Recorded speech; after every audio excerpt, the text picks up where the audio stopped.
We stand with you Philippines, यानी Bharat Philippines की sovereignty का सपोर्ट करता है। ये कहना है Indian foreign minister S Jaishankar का, जिन्होंने चाइना के खिलाफ फिलीपींस की सॉवरेंटी को अपना सपोर्ट दिखाया है। इन्होंने अपना यह बयान हाल ही में फिलीपींस दौरे पर दिया, जब उनसे चाइना के खिलाफ फिलीपींस के उठाए जा रहे एक्शन पर सवाल पूछा गया। जाहिर था कि इससे पड़ोसियों पर धौंस जमाने वाले चाइना को तो बुरा लगना ही था, लेकिन भारत ने भी साफ कर दिया कि भाई वो अपने डिफेंस सेक्टर में फिलीपींस को पूरी हेल्प करेगा, फिर चाहे इससे किसी भी देश को कितनी भी मिर्ची क्यों ना लग रही हो। एक तरफ जहां इस स्टेटमेंट ने भारत और फिलीपींस के बीच पनप रही नजदीकियों को साफ कर दिया, वहीं चाइना के साथ फिलीपींस का उमड़ता गहरा विवाद भी सामने आ गया। लेकिन सवाल यहां पर साहब ये उठता है कि अब भला फिलीपींस और चाइना के बीच माजरा क्या है? यहाँ भारत क्यों इस पूरे मुद्दे पर खुलकर सामने आ रहा है? क्या ये इंडिया की कोई जियोपॉलिटिकल चाल है, या फिर चाइना के खिलाफ भारत के हाथ एक बड़ा ब्रह्मास्त्र लग गया है? तो ये 23 मार्च 2023 सुबह के करीबन 8 बजे साउथ चाइना सी में एक बड़ी हलचल हुई।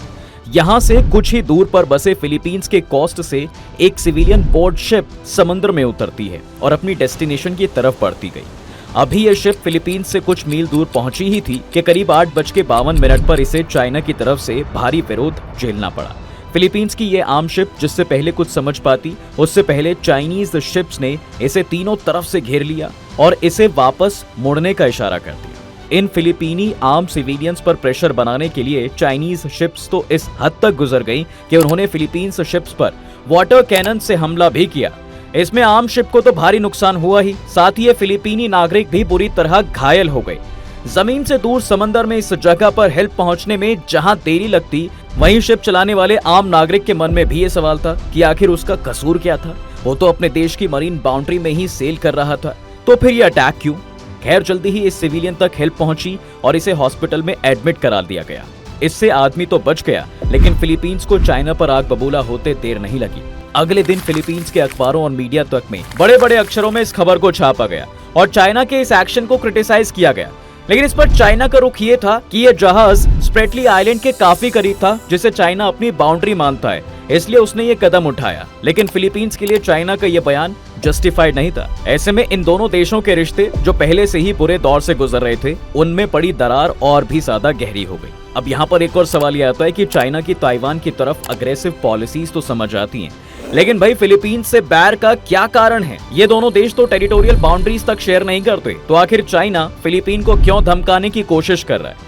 दरअसल ये सारा खेल जियोपॉलिटिकल लोकेशन का है, और ये पहली बार नहीं है कि जब चाइना ने फिलीपीन को धमकाने और उसकी ही बाउंड्री में उसे नीचा दिखाने की कोशिश की हो। पहले भी ऐसे कई मौके आए हैं और इनकी कड़ियां एक ही थॉट प्रोसेस पर जाकर मिलती हैं, और वो है चाइना की वन चाइना पॉलिसी। इसके तहत चाइना मानता है कि पूरे साउथ चाइना पर उसका ही एक अधिकार है, और इसी को लेकर वो अक्सर फिलीपीन को धमकाता रहता है। समंदर में टापुओं से घिरे इस देश पर चाइना को लगता है कि भाई प्रेशर बनाकर अपने मनमाने ढंग से सी रूट्स को वो मैनिपुलेट कर सकता है। लेकिन फिलीपीन ने भी लगातार इसके खिलाफ आवाज उठाई और इसी को लेकर दोनों देशों में एक लंबे समय से ठनी हुई है। अब आप ये भी सोच रहे होंगे कि चाइना तो एक वेल डेवलप्ड कंट्री है, इसके खिलाफ फिलीपीन किस हिम्मत से आवाज उठा रहा है, जबकि खुद ताइवान भी इस देश से दूरी बनाकर रखने की पूरी कोशिश करता है। अब इसके पीछे का जवाब है अमेरिका। दरअसल फिलीपींस के पास एक लंबे समय से अमेरिका के साथ की गई डिफेंस ट्रीटी है, जिसके तहत अगर कोई भी फिलीपीन पर अटैक करता है तो उसकी रक्षा के लिए अमेरिका युद्ध में कूद जाएगा। यानी फिलीपीन पर किया गया कोई भी अटैक सीधा अमेरिका पर किया गया हमला माना जाएगा, और अगर अमेरिका युद्ध में उतरा तो भाई जाहिर है कि वर्ल्ड वॉर 3 की शुरुआत हो ही जाएगी। कहीं ना कहीं चाइना भी इस बात को जानता है, इसलिए ये देश फिलीपीन पर डायरेक्ट हमला करने के बजाय बार बार उसे प्रोवोक करने से बाज नहीं आता। अभी एक तरफ जहां अमेरिका का ध्यान अभी दुनिया भर में छिड़े दूसरे वॉर पर है, वहीं इसका फायदा उठाकर चाइना फिलीपींस को आंख दिखा रहा है। पिछले साल इसी के तहत फिलीपींस के प्रेसिडेंट ने अमेरिका जाकर भी आवाज उठाई थी। उन्होंने अमेरिका से ही हो रही इन घटनाओं पर क्लैरिफिकेशन मांगा था। उनका कहना था कि चाइना पर हमला हुआ है, इसकी एग्जैक्ट डेफिनेशन क्या है, क्योंकि जमीन पर आक्रमण को भले ही अमेरिका युद्ध की तरह देखे, लेकिन साउथ चाइना सी में जो चाइना कर रहा है वो भी एक तरह से युद्ध का प्रोवोकेशन है। इसलिए फिलीपीन की चाहत थी कि अमेरिका अटैक को लेकर मरीन बाउंड्रीज को भी सेट करे।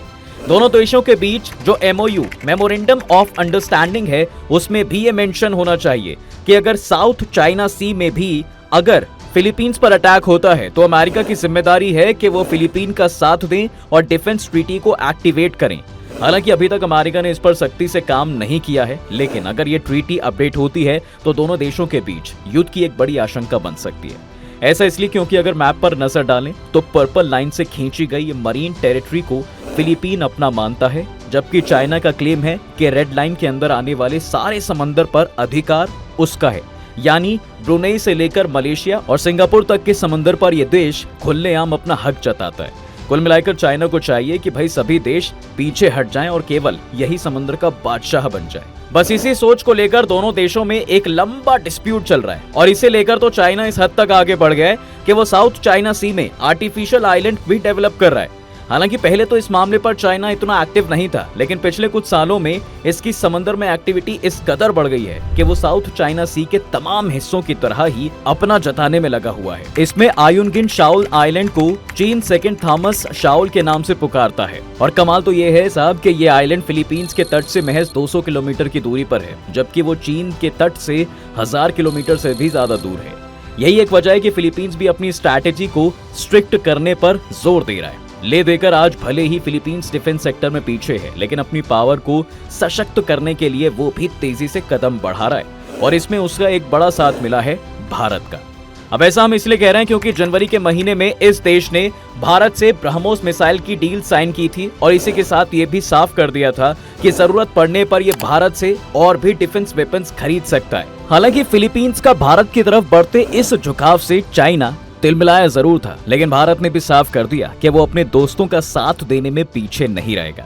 तभी तो 23 मार्च से 25 मार्च के बीच भारत के विदेश मंत्री एस जयशंकर जब फिलीपींस दौरे पर थे तो उन्होंने साफ कर दिया था कि फिलीपींस अपनी सॉवरेंटी को प्रोटेक्ट करने के लिए जो भी कदम उठाता है वो सराहनीय है। भारत हमेशा जियो और जीने दो की नीति में विश्वास करता रहा है। हम सिर्फ अपना फायदा नहीं देखते बल्कि दूसरों के हितों का भी सम्मान करते हैं। ऐसे में किसी तीसरे को मिर्ची लगे तो लगे, भारत ने अब इसकी फिक्र करनी भी छोड़ दी है। इस पर चीन ने भारत को तीसरा पक्ष बताते हुए कहा था कि हमारे विवादों में किसी को दखल देने का अधिकार नहीं है, लेकिन देखा जाए तो केवल भारत ही नहीं था जिसने चाइना के इन एक्शन को क्रिटिसाइज किया था, बल्कि अमेरिका ने भी फिलीपींस के लीगल मरीन प्रोजेक्ट्स के खिलाफ चीन के खतरनाक एक्शंस को क्रिटिसाइज किया है। और इससे पहले साल 2016 में भी चीन के खिलाफ भारत ने फिलीपींस का समर्थन किया था। तब दोनों देशों के विदेश मंत्रियों ने तो चाइना के साउथ चाइना सी में बढ़ते इन्फ्लुएंस के खिलाफ आवाज भी उठाई थी और ये कहा था कि China United Nations convention of the law of the sea के कानून का पालन करे। और इसी के तहत भारत ने इस बार भी चाइना के इस बिहेवियर को क्रिटिसाइज किया है, क्योंकि चाइना जिस लेवल पर फिलीपींस को धमका रहा है उससे जाहिर है कि भाई पड़ोस में ही थर्ड वर्ल्ड वॉर का खतरा मंडरा रहा है। देखा जाए तो फिलीपींस एक तरफ से चाइना की दुखती रग भी बन गया है, क्योंकि भारत का उससे बढ़ता याराना लॉन्गर रन में चाइना के लिए मुसीबत बन सकता है। आज भारत भले ही ब्रह्मोस मिसाइल के डिलीवरी कर रहा है, लेकिन आने वाले वक्त में दोनों देशों में अच्छी खासी डिफेंस पार्टनरशिप देखी जा सकती है, जो कहीं ना कहीं चाइना नहीं चाहता। वो जानता है कि अगर भारत और फिलीपींस एक हुए तो इंडियन ओशियन तो क्या साउथ चाइना सी में भी ये देश अपनी पकड़ नहीं बना पाएगा। इससे न केवल इसका अखंड चाइना बनने का सपना टूट जाएगा, बल्कि स्ट्रैटेजिकली भी एशिया में भारत का दबदबा चाइना से ज्यादा हो जाएगा। अभी चाइना इलीगल फिशिंग के चलते साउथ चाइना सी से एक बड़ा मुनाफा कमाता है। चाइना के दबदबे का इसी बात से पता चलता है कि समंदर का नाम ही चाइना के नाम पर रखा गया है, जिससे इंस्टेंटली दिमाग में ये थॉट आता है कि जरूर ही ये हिस्सा चाइना का होगा, लेकिन ऐसा नहीं है। वहीं बात करें अगर चाइना और फिलीपींस की मिलिट्री पावर की, तो एक बड़ी आबादी के साथ चाइना का मिलिट्री बजट जहां 300 बिलियन डॉलर से भी ज्यादा का है, वहीं फिलीपींस का मिलिट्री बजट तकरीबन 5 बिलियन डॉलर से भी कम है। जहां चाइना की मिलिट्री में करंटली 20 लाख से भी ज्यादा पर्सोनल सर्व करते हैं, वहीं फिलीपींस की मिलिट्री 1.5 लाख से भी कम है। साथ ही इनके पास ना तो चाइना से ज्यादा हथियार हैं और ना ही कोई ऐसा एडवांस्ड वेपन है जो चाइना का मुंह बंद करा दे।